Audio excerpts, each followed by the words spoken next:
Today, it's Skenes at St. Louis against Liberatore. At minus 140 in that range for Skenes, is that a value, or are the Pirates just such a debacle that, well, actually, it's much cheaper than that. It was minus 140 this morning. Now we're minus 120. Minus 120 to back Skenes if you want to do full game, if you're willing to do that. Are we in buy time now? I don't know how many times you're going to get him minus 115.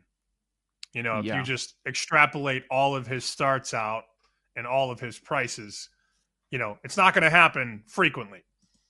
The issue, though, with this team is they just can't score.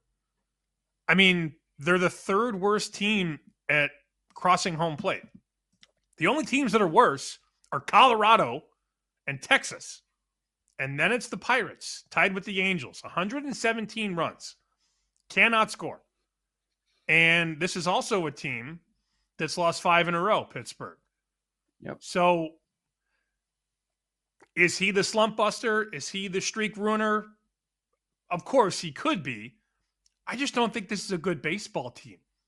And I think it's very difficult to bet great pitchers on horrible teams. It's a balancing act. I don't want to bet them full game. I lean first 5, but then the issue is the books know that if I'm thinking that, everybody's going to think that.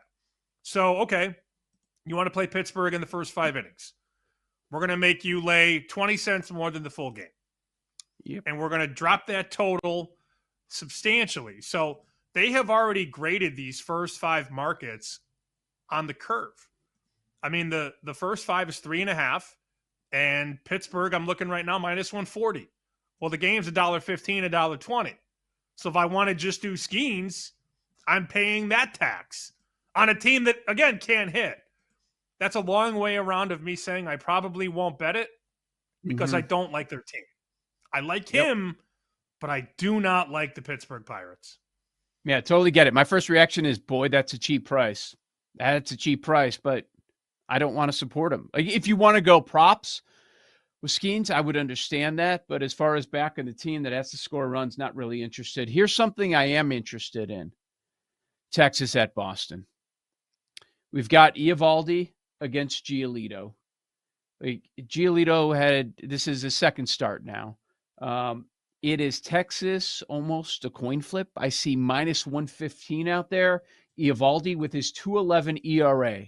We get him, and we get to fade Giolito. I'm in on that. I'm taking the Rangers. Rangers have to turn it around eventually, man. Good grief. Yeah. 17 and 18 right now. And not time to panic yet. You know, Seattle's 3.5 games up in that division, but that's going to be a fun West, I think. You know, Seattle has a 1-game lead on the Athletics, a 3-game lead on the Astros, 3.5 on the Rangers. Texas could certainly turn this thing around. Giolito is going to be a fun pitcher to bet against. Does anybody have him on list of losers? I mean, I know he didn't start the year with the team because he was hurt. He could easily be, if we were going to do another rung or another round, I guess, he would probably be taken, correct, Giolito? 100%. I would add him. But, yeah, the last time we did it, he wasn't pitching, so he was not an option. But that's something that I would do. And they won his first start, right?